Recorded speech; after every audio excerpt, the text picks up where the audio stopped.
हाय नमस्कार दोस्तों, K R competition classes के यूट्यूब चैनल पे मैं आपका तहे दिल से स्वागत करता हूं। सभी भाई बहनों से निवेदन है कि यदि चैनल को सब्सक्राइब नहीं किया है, लाइक नहीं किया है तो चैनल को सब्सक्राइब करो और लाइक करो। आज मैं भारतीय संवैधानिक इतिहास का लेक्चर 4 के अंदर मैं बात करूंगा भारत परिषद अधिनियम 1892 की मैं बात करने जा रहा हूँ। तो पहला जो अपन ने भारतीय परिषद अधिनियम 1858 पढ़ा और अब 1861 पढ़ा। अब भारतीय परिषद अधिनियम 1892 की बात करूंगा।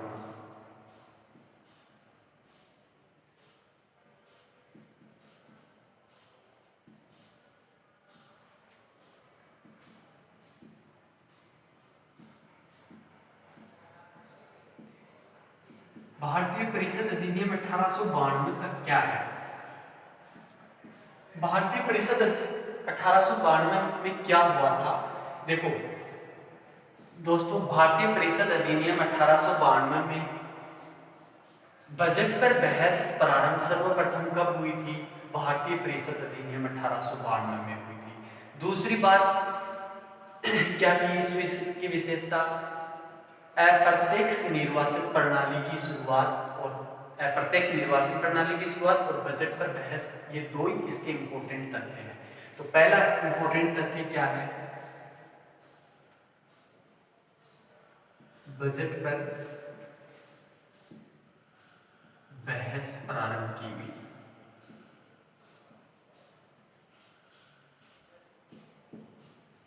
जो बजट पारित होता है उस पर बहस प्रारंभ कब से शुरू हुई थी? भारत परिषद अधिनियम 1892। और सेकंड पार्ट क्या है? बजट पर बहस प्रारंभ हुई थी, अप्रत्यक्ष निर्वाचन प्रणाली की शुरुआत की गई थी।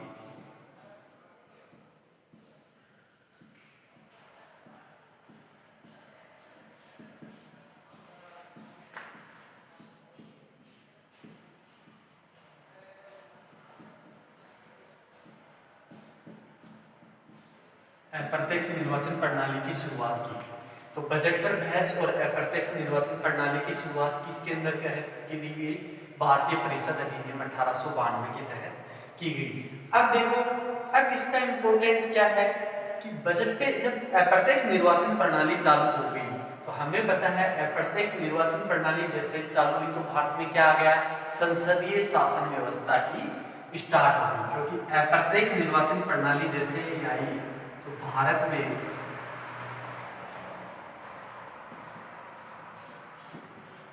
संसदीय शासन व्यवस्था प्रारंभ हो गई।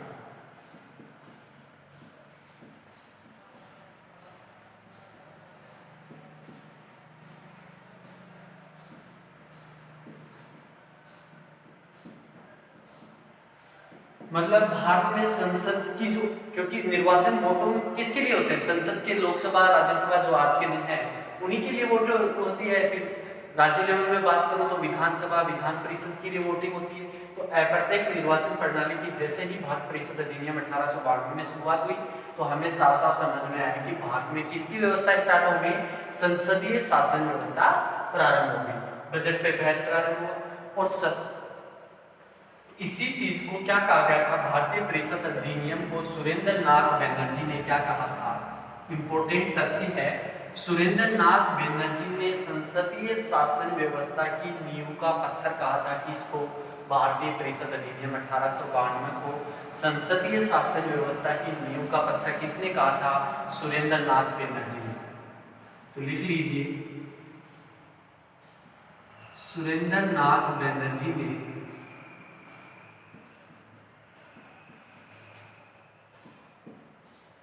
संसदीय शासन व्यवस्था को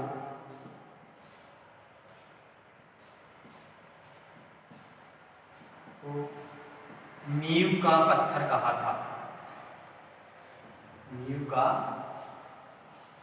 पत्थर कहा था। क्यों कहा गया था?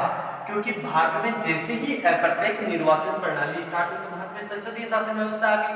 मतलब जनता के द्वारा क्या होगा? संसद का गठन होगा। तो स्वाभाविक सी बात है, तो संसद की तरफ जो भारत बढ़ा था तो वो कब बढ़ा था? 1892 के भारत परिषद अधिनियम में किसकी व्यवस्था आई थी? संसदीय शासन व्यवस्था की आई थी और बजट पर बहस भी कब प्रारंभ हुआ था, 1892। तो दोस्तों ये तीन चीजें 1892 के भारतीय परिषद अधिनियम 1892 के अंदर याद रखनी है। क्या याद रखना है कि सुरेंद्र नाथ बनर्जी ने संसदीय शासन व्यवस्था की नींव का पत्थर कहा था इस अधिनियम को। और क्या कहा था, भारत में संसदीय शासन व्यवस्था का कौन से अधिनियम में हुई, भारतीय परिषद अधिनियम 1892 में इस प्रारंभ हुई। अप्रत्यक्ष निर्वाचन प्रणाली की शुरुआत हुई और अप्रत्यक्ष निर्वाचन प्रणाली के कारण ही इसकी क्या हो गई, भारत में संसदीय शासन व्यवस्था प्रारंभ हो गई और बजट पर बहस भी कौन से अधिनियम के तहत, भारतीय परिषद अधिनियम 1892 के तहत शुरू हुई थी। तो ये सारी चीजें आपको समझ में आ गई होगी। अब मैं भारतीय परिषद अधिनियम 1909 की बात करने जा रहा हूँ। उम्मीद करता हूँ भारतीय परिषद अधिनियम 1892 आपके समझ में आ गई होगी। अब सेकंड जो पार्ट है वो क्या है,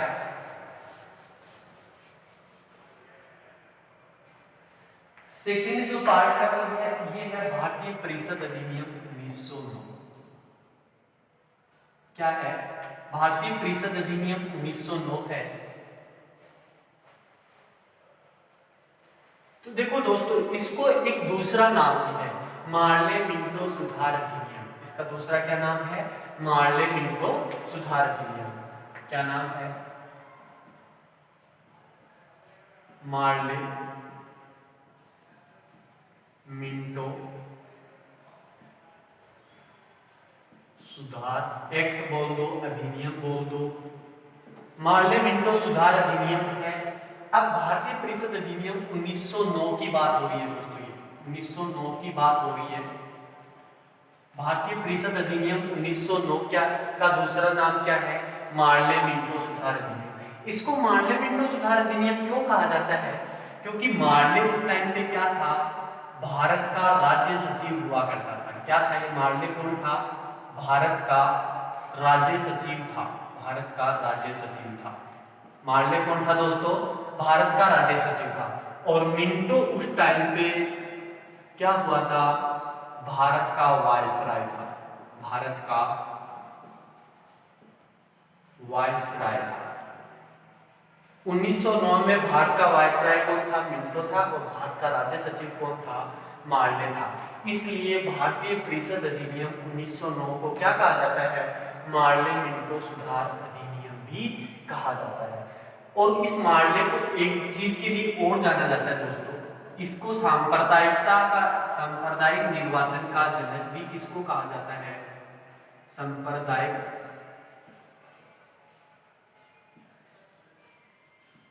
निर्वाचन का जनक कहा जाता है इसको। देखिए दोस्तों, समझने की कोशिश कीजिए, मार्ले को सांप्रदायिक निर्वाचन का जनक क्यों कहा जाता है। देखो, इसने क्या स्टार्ट किया था, इसने जाति और धर्म के आधार पर निर्वाचन, जो वोटिंग्स होती है उसको जाति और धर्म के आधार पर बंटवा दिया था इंडिया के अंदर। तो सांप्रदायिक निर्वाचन का जनक किसको कहा जाता है, मार्ले को कहा जाता है। मार्ले कौन था, भारत का राज्य सचिव था जब भारतीय परिषद अधिनियम 1909 आया था। तो सांप्रदायिक निर्वाचन का जनक किसको कहा जाता है, मार्ले को कहा जाता है। मार्ले ने एक कथन कहा था, क्या कहा था मार्ले ने, मार्ले ने कहा था, हम भारत में, मार्ले ने एक कथन कहा था कि हम भारत में जहरीले सांप के मुंह में जहरीला बीज बो रहे हैं, जिसकी संतान भी क्या होगी, जहरीली ही पैदा होगी। इसका मतलब मैं आपको समझाता हूं, हम भारत में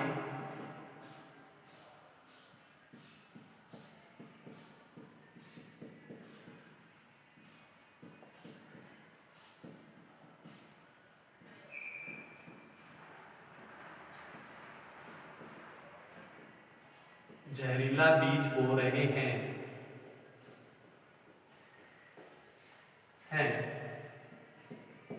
जिसकी संतान भी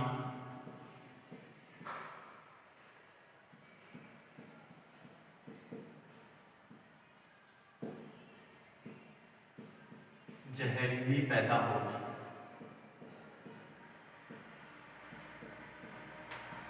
देखो, मार्ले ने दोस्तों क्या कथन कहा था कि हम भारत में जहरीले सांप के मुंह में जहरीला बीज बो रहे हैं, जिसकी संतान भी क्या होगी, जहरीली पैदा होगी। ऐसा क्यों कहा था, क्योंकि इसने सांप्रदायिकता का क्या किया था, बीज, निर्वाचन का सांप्रदायिकता का बीज बो दिया था इसने। और सांप्रदायिकता आपको पता है जाति, रंग की भेदभाव और धर्म के आधार पर भेदभाव जब निर्वाचनों में होने लग जाते हैं वोटिंग्स में, तो आपको पता है कि उस देश की राजनीति अच्छी नहीं हो सकती, उस देश का विकास नहीं हो सकता धर्म के आधार पे, जाति के आधार पे। इसलिए इसने क्या पाटन कहा था कि जहरीले सांप के मुंह में जहरीला बीज बो दिया, मतलब सांप्रदायिकता का बीज हमने बो दिया है भारत के अंदर। अब इस अधिनियम को लाने का क्या,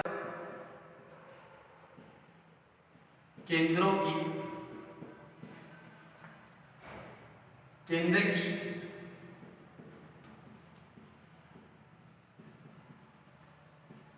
विधायिका के आकार में वृद्धि की गई।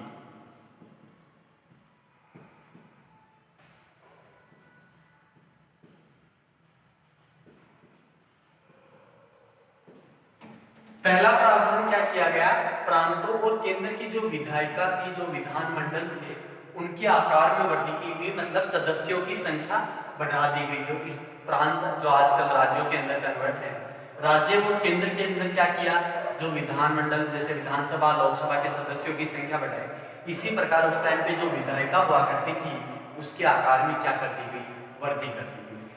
कौन से अधिनियम के तहत, भारतीय परिषद अधिनियम 1909 के तहत। दूसरा क्या काम किया गया, भारत के वायसराय की जो कार्यकारी परिषद हुआ करती थी, जो उसको पूरी रिपोर्ट भारत के जो हो रहा है उसको वायसराय को जो रिपोर्ट सौंपती थी, उसके अंदर एक भारतीय सदस्य की क्या की गई, नियुक्ति की गई। भारत की वायसराय की कार्यकारी परिषद में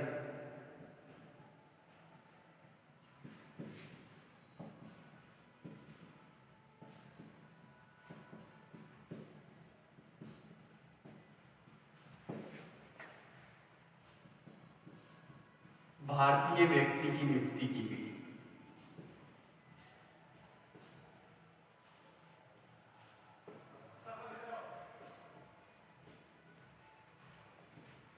और देखो, वायसराय की जो कार्यकारी परिषद थी, जो सब कुछ वायसराय को रिपोर्ट देती थी, उसमें एक भारतीय व्यक्ति की नियुक्ति की गई। कितने की, एक भारतीय व्यक्ति की नियुक्ति की गई। और वो जो पहला भारतीय व्यक्ति जो नियुक्त हुआ वो था सत्येंद्र पाल सिंह। कौन था दोस्तों, सत्येंद्र पाल सिंह था। कौन था, सत्येंद्र पाल सिंह पहला भारतीय व्यक्ति था जिसकी वायसराय की किसमें हुई थी, कार्यकारी एसोसिएशन मतलब कार्यकारी परिषद में नियुक्ति हुई थी। और सत्येंद्र पाल सिंह को कौन सा वहां पद मिला था, विधि सदस्य था। कौन सा सदस्य था सत्येंद्र पाल सिंह, विधि सदस्य था। तो ये था भारतीय परिषद अधिनियम 1909, जिसके अंदर प्रांतों व केंद्र की जो विधायिका थी, जो विधानमंडल थे, उनके अंदर सदस्यों की संख्या बढ़ा दी गई, आकार में वृद्धि की गई। और दूसरा क्या था कि वायसराय की जो कार्यकारी परिषद थी उसमें एक भारतीय व्यक्ति की नियुक्ति की गई। और पहला भारतीय व्यक्ति कौन था, सत्येंद्र पाल सिंह, जिसको किसके रूप में सदस्य था, विधि सदस्य के रूप में नियुक्त किया गया था। तो ये हो गया भारतीय परिषद अधिनियम 1909। अब मैं बात करूंगा भारतीय परिषद अधिनियम 1919 की बात करने जा रहा हूँ। उम्मीद करता हूँ दोस्तों ये समझ में आ गया होगा। भारतीय परिषद अधिनियम 1919, भारतीय परिषद अधिनियम 1919 की मैं बात कर रहा हूँ।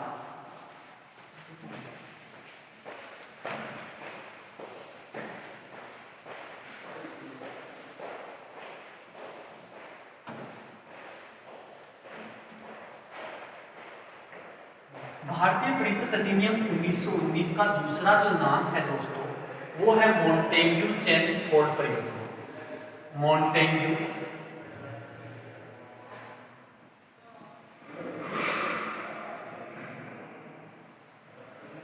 चेम्सफोर्ड सुधार अधिनियम।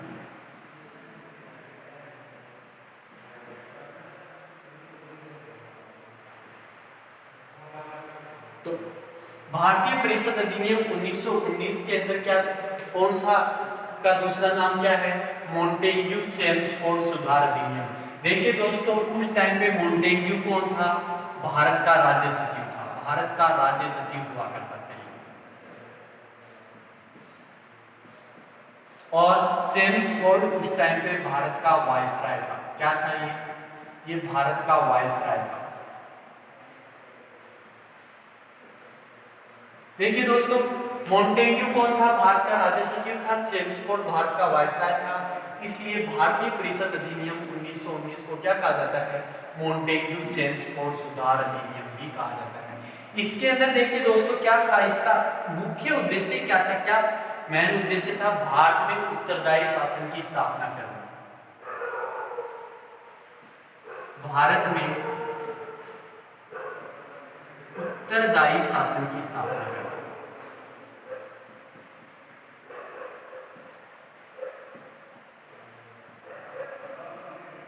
भारत में उत्तरदायी शासन की स्थापना करना इसका क्या था, मुख्य उद्देश्य था।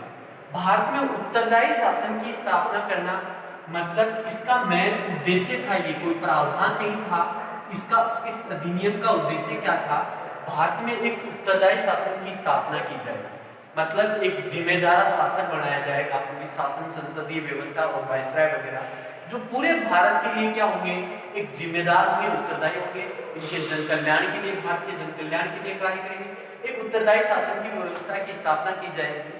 और ये उत्तरदायी शासन स्थापित हुआ या नहीं हुआ, इसकी जांच दोस्तों 10 वर्ष बाद में की जाएगी। कब की जाएगी, 10 वर्ष बाद। 10 वर्ष अंग्रेजों ने क्या कहा कि भारत में उत्तरदायी एक जिम्मेदार शासन स्थापित किया जाएगा और उसकी जांच के लिए 10 वर्ष बाद में इसकी जांच की जाएगी कि भारत में उत्तरदायी शासन स्थापित किया गया या नहीं किया गया। तो देखिए दोस्तों 10 वर्ष बाद में जो कमीशन गठित होना था वो एक्चुअल में अब 1919 का था या 1929 में होना था 10 वर्ष बाद में, परंतु दोस्तों देखिए आप 1929 में न होके ये हो गया नवंबर 1927 में। कब हो गया दोस्तों, नवंबर 1927 में एक टीम का गठन किया गया जिसको कहा गया साइमन कमीशन। आपने खूब सुना होगा, साइमन कमीशन का गठन किया गया। तो साइमन कमीशन का गठन नवंबर 1927 में किया गया और ये टीम 7 सदस्य की टीम थी। इसमें 7 सदस्य थे। इसका जो अध्यक्ष था,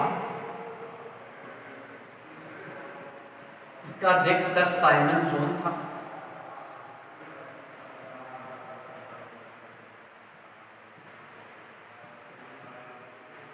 इसका अध्यक्ष कौन था, सर साइमन जोन था। और इसके साथ ये तो इसका अध्यक्ष था साइमन कमीशन का। और ये साइमन कमीशन इंडिया में कब आया था, फरवरी 1928 में इंडिया में आया। और इसमें सातों के सातों सदस्य क्या थे, ब्रिटिश थे। इंडिया का एक भी सदस्य ने भाग नहीं लिया। देखो दोस्तों साइमन कमीशन कब बना, नवंबर 1927 में बना, परंतु ये भारत में कब आया, फरवरी 1928 में। 7 सदस्यों की टीम थी जो पूरे के पूरे सारे के सारे सातों सदस्य कहाँ के थे, ब्रिटिश के थे। भारत के किसी भी सदस्य को इसमें नहीं लिया गया था। सर साइमन जोन था, 7 सदस्यीय टीम थी। सारे के सारे सदस्य कहाँ थे, किसके थे, ब्रिटिश के थे। भारत के किसी भी सदस्य ने इसमें कोई भी सदस्य नहीं था। इसलिए भारतीयों ने क्या किया, भारतीयों ने इसका विरोध किया दोस्तों।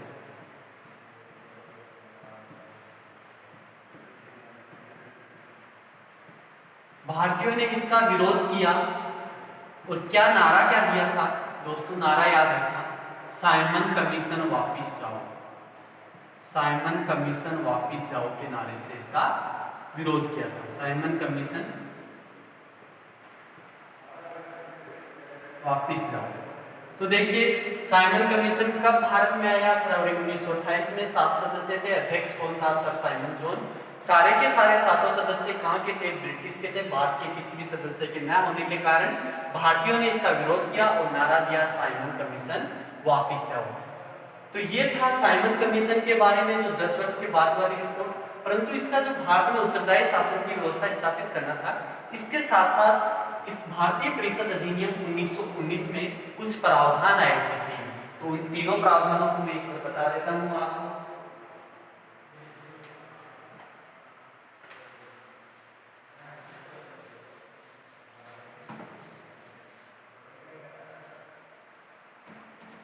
पहला जो प्रावधान था, मोस्ट इंपोर्टेंट है दोस्तों, प्रांतों में द्वैध शासन प्रणाली शुरू की। प्रांतों में द्वैध प्रणाली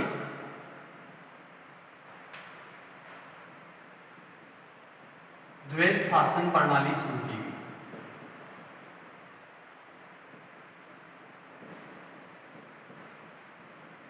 तो देखिए दोस्तों, पहला जो है प्रांतों में द्वैध शासन प्रणाली शुरू की गई।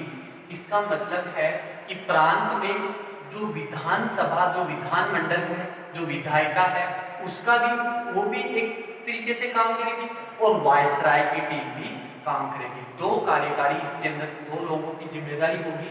द्वैध शासन प्रणाली, जो विधायिका है वो भी उसमें इन्वॉल्व होगी उसकी राजनीति में, और कौन, वायसराय की हुकूमत भी चलेगी, और विधायक का जो विधानमंडल है उसकी भी शुरुआत चलेगी। किसमें की गई? प्रांतों में द्वैध शासन प्रणाली की शुरुआत कौन से अधिनियम के तहत की गई?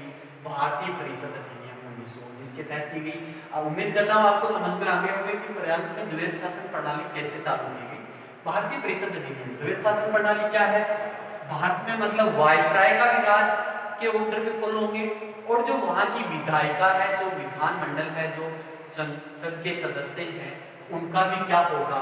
राज होगा, उनके भी ऑर्डर फॉलो होंगे। तो प्रांतों में द्वैध शासन की प्रणाली कौन से? भारतीय परिषद अधिनियम 1919 में स्टार्ट हुआ था।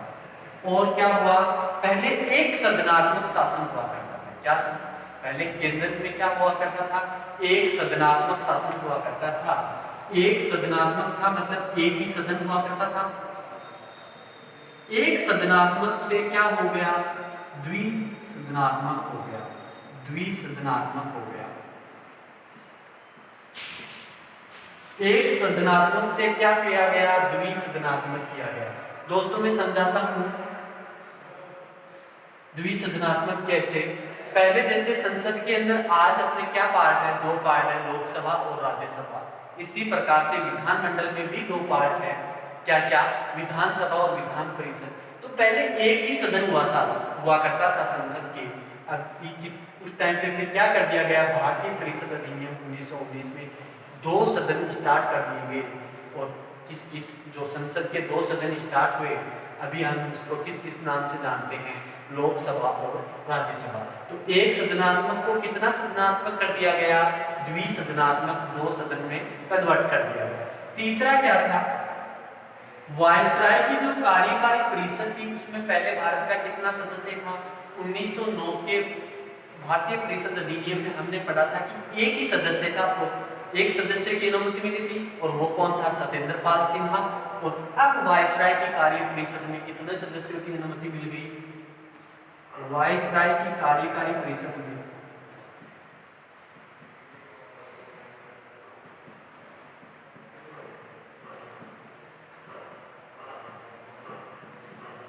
भारतीयों की संख्या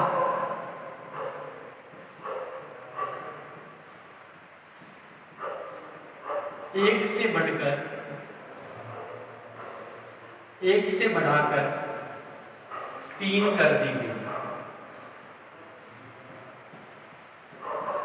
तो वायसराय की जो कार्यकारी परिषद थी, उसमें भारतीयों की संख्या पहले एक थी। वो एक भी कब आई थी? भारतीय परिषद अधिनियम 1909 में आई थी, और उस एक को बढ़ा के अब कितनी कर दी गई? 3 कर दी गई। तो ये भारतीय परिषद अधिनियम 1919 खत्म हुआ। अब अपन जब पढ़ेंगे तो भारतीय परिषद अधिनियम 1935 पढ़ेंगे। तो आज के लिए इतना ही दोस्तों, आगे की बातें हम आगे कल आपको बताएंगे। यदि चैनल को सब्सक्राइब नहीं किया है तो दोस्तों चैनल को सब्सक्राइब करो और अपने दोस्तों में शेयर करो। और यदि कोई भी क्वेश्चन में डाउट है, कोई भी चीज समझ में नहीं आ रही है, तो आप कमेंट बॉक्स में जरूर लिख के उसको भेज दोगे। अगली जब भी क्लास होगी कल से, तो मैं उस कल क्वेश्चन का आंसर आपको देने में, जो भी चीज आपको समझ में नहीं आई है, और इससे पहले मैंने साइंस का वीडियो राजस्थान पुलिस और पटवार के लिए डाला था, तो उम्मीद करता हूँ वो वीडियो आपने देखा होगा। और यदि किसी के भी भाई की कोई भी प्रॉब्लम आती है तो आप कमेंट सेक्शन में जरूर उसको भेजिए, मैं जरूर उसमें सुधार करूंगा, और जो भी डाउट्स होंगे वो अगली क्लास में आपके क्लियर कर दूंगा। तो आज के लिए दोस्तों धन्यवाद।